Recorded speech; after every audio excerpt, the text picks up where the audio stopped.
buat supaya dapat hidup kekal? Yesus bilang kepada orang muda, jualah semua yang kau miliki dan ikutilah aku. Di sana terbalik, jual semua kau beri yang kamu miliki sebagai pendeta. Janji iman, persepuluhan, buah sulung.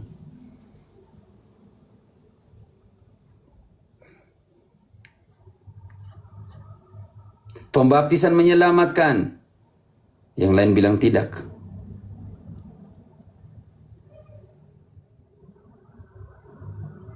Itu pertanyaan saya sebelum masuk ke surga, ke neraka, ke purgatorium. Pertanyaan saya untuk engkau, Gultom, apa yang kau buat supaya beroleh hidup kekal? Sekarang kau jawab sudah. Ya, mengikuti ekaristi Tuhan ya, menerima tubuh dan darah Kristus. Apalagi yang kita jawab tadi?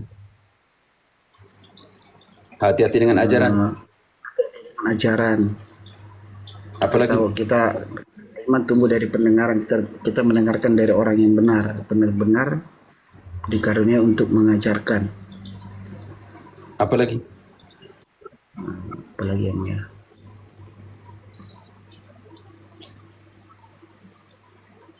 perbuatanmu, barang siapa yang melakukan yang kecil ini, melakukannya untuk aku, di manakah engkau ketika aku lapar, aku haus dan semuanya. Barang siapa yang melakukan yang kecil ini, melakukan untuk aku. Matius 10 ayat 42, barang siapa yang memberikan segelas air segar kepada orang yang kecil ini karena dia adalah muridku, dia telah mendapatkan upahnya. Kasih berarti ya Roma ya. Di sana diajarkan di mana? Hanya iman.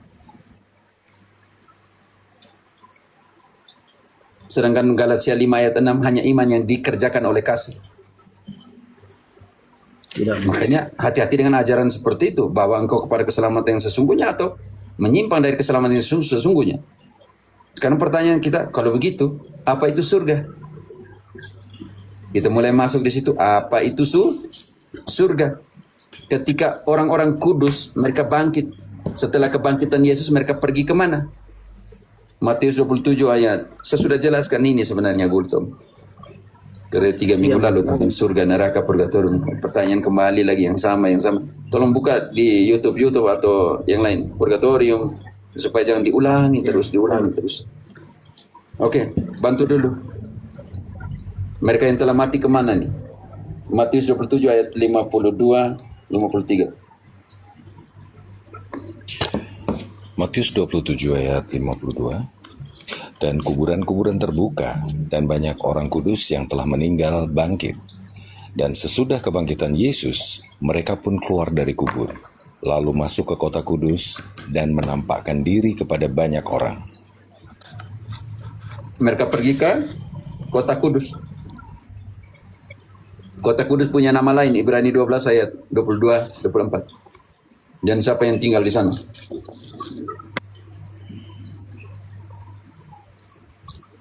Ibrani 12 ayat 22. Tetapi kamu sudah datang ke Bukit Sion, ke kota Allah yang hidup, Yerusalem sorgawi, dan kepada beribu-ribu malaikat, suatu kumpulan yang meriah, dan kepada jemaat anak-anak sulung yang namanya terdaftar di sorga, dan kepada Allah yang menghakimi semua orang, dan kepada roh-roh orang-orang benar yang telah menjadi sempurna, dan kepada Yesus, pengantara perjanjian baru, dan kepada darah pemercikan yang berbicara lebih kuat daripada darah Habel.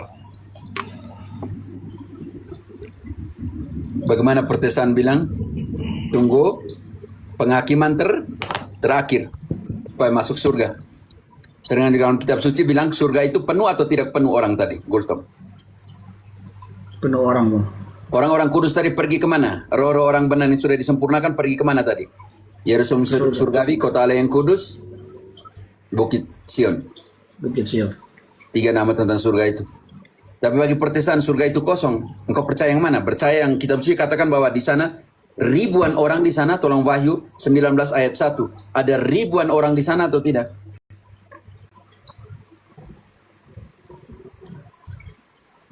Wahyu 19 ayat 1, kemudian Daripada itu aku mendengar seperti suara yang nyaring dari himpunan besar orang banyak di surga.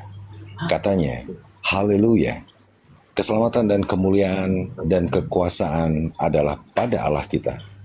Wah. Ayat 6.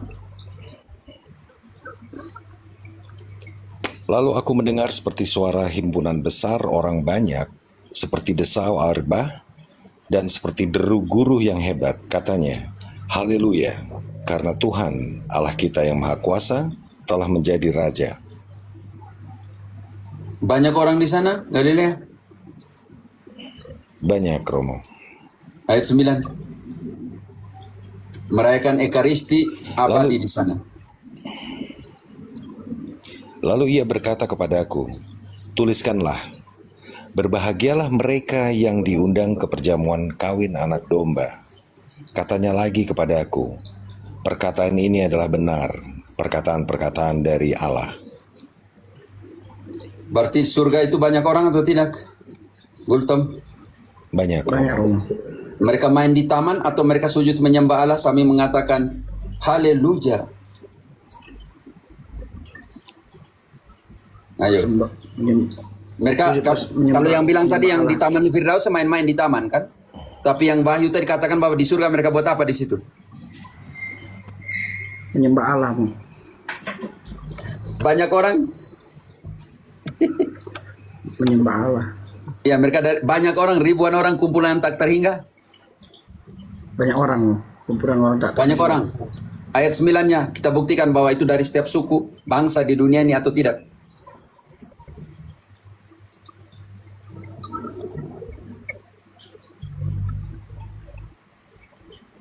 Bab 7 ayat 9, bantu dulu. 7 ayat 9 ya, Romo.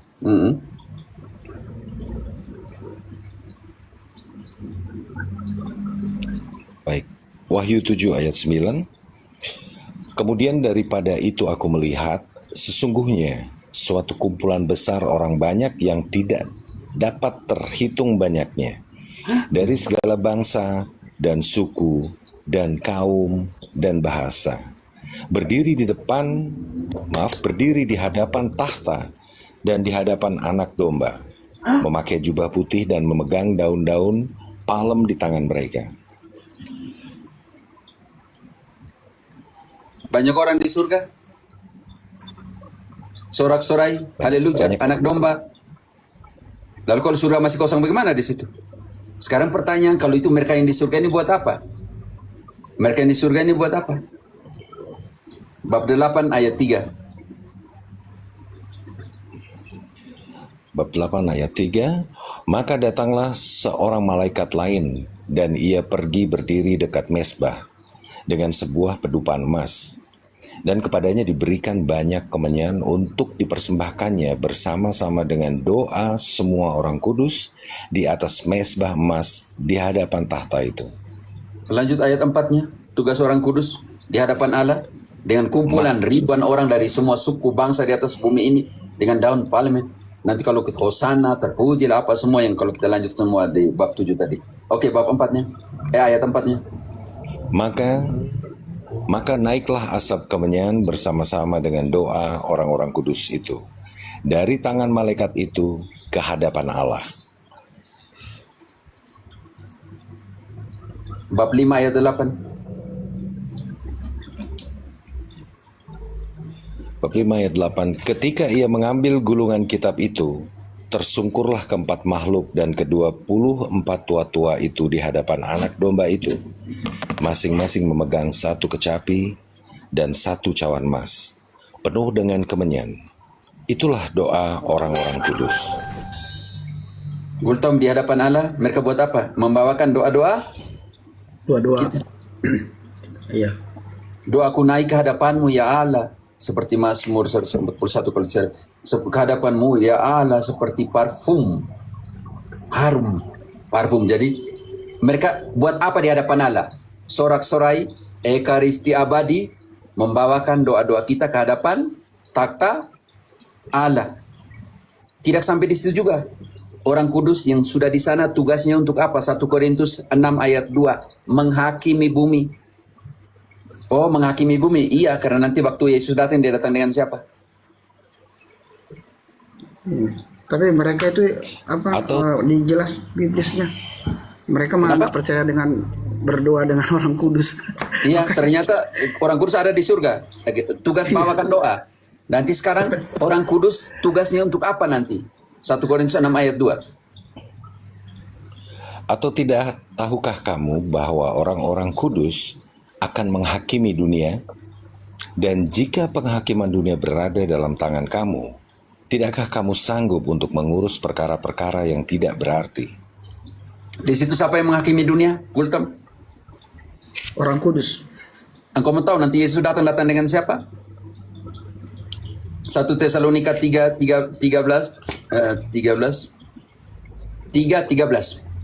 Yesus datang dengan siapa? Akhir zaman. Kiranya dia menguatkan hatimu. Saya ulangi.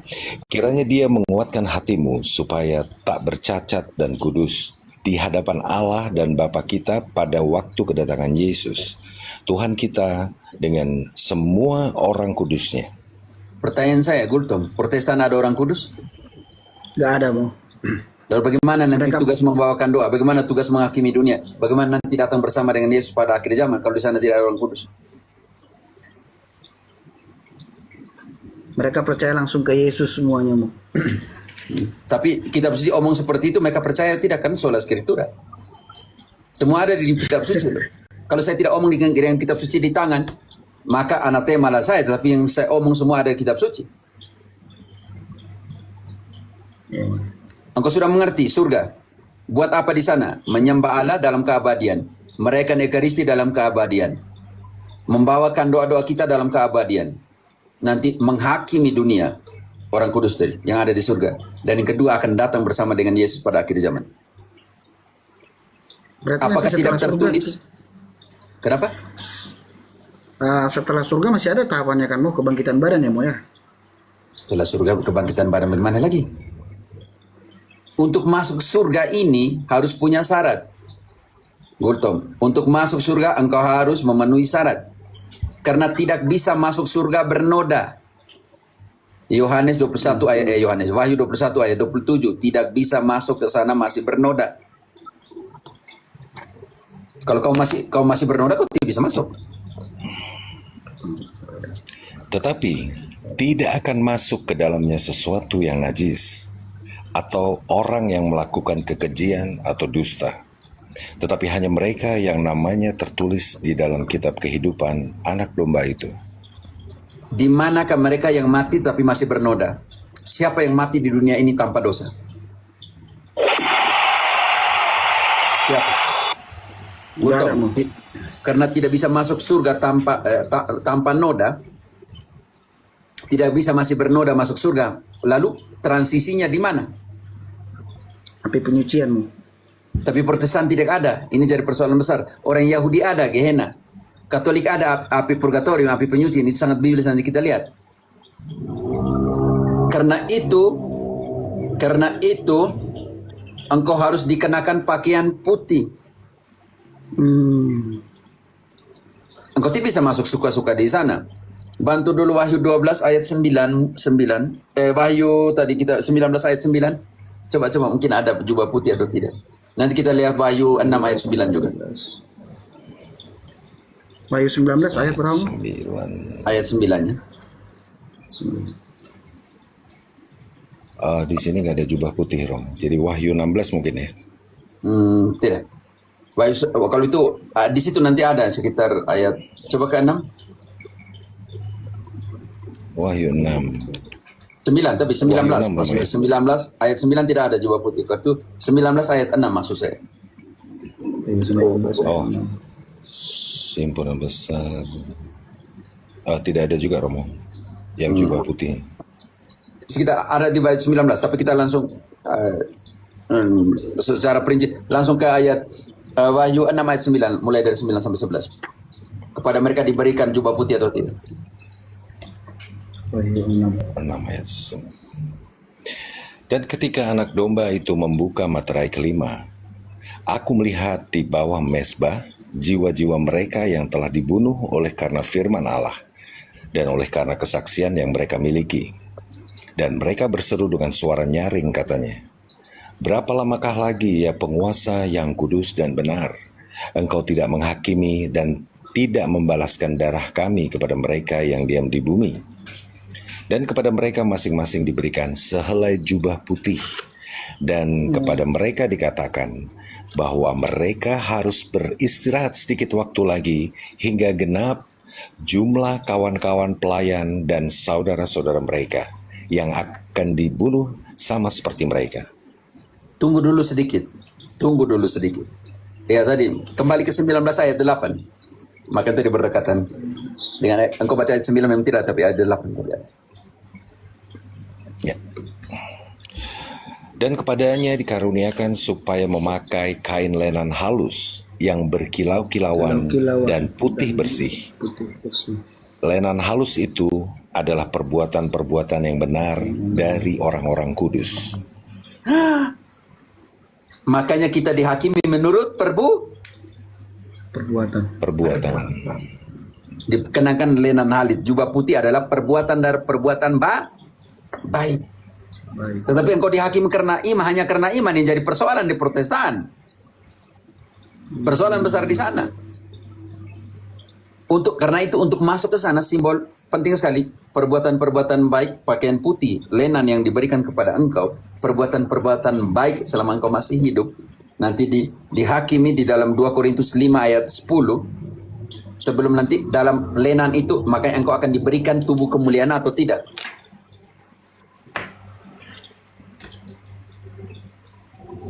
Dua Korintus 5 ayat 10.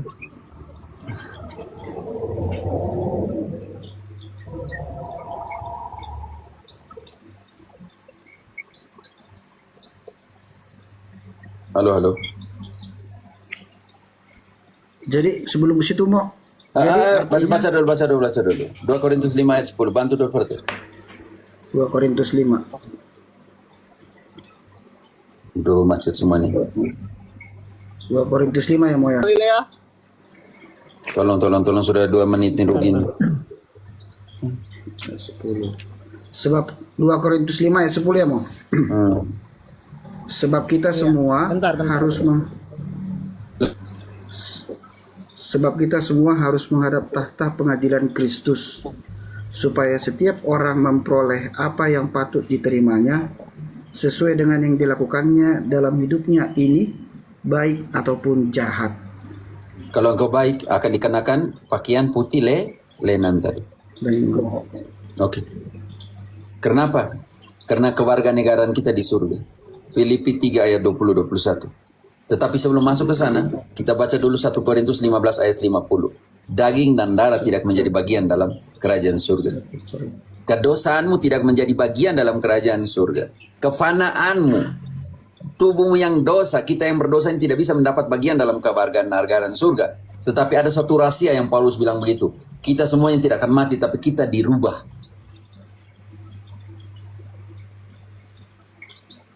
Aduh, yang tidak bisa bantu untuk baca ini turun semua. 1 Korintus 15 ya Mo ya. 15 sebentar aku bacakan.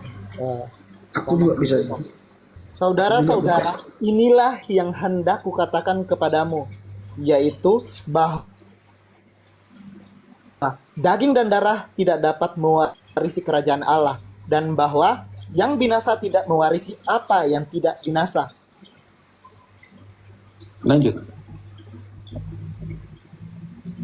Lanjut Romo. Kalau saya diam itu lanjut, Pio.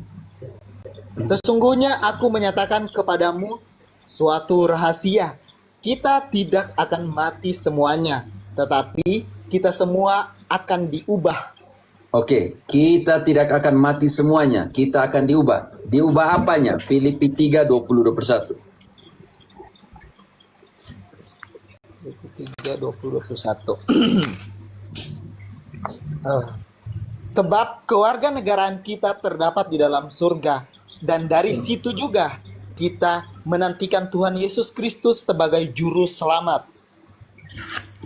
yang akan mengubah tubuh kita yang hina ini sehingga serupa dengan tubuhnya yang mulia menurut kuasanya yang dapat menaklukkan segala sesuatu kepada dirinya. Gultom, untuk masuk surga engkau harus dikenakan tubuh kemuliaan. Dan engkau akan dihakimi menurut perbuatanmu. Kalau perbuatan-perbuatan itu bertahan dan baik, maka kamu akan diberikan pakaian putih yang adalah simbol dari perbuatan-perbuatan baik.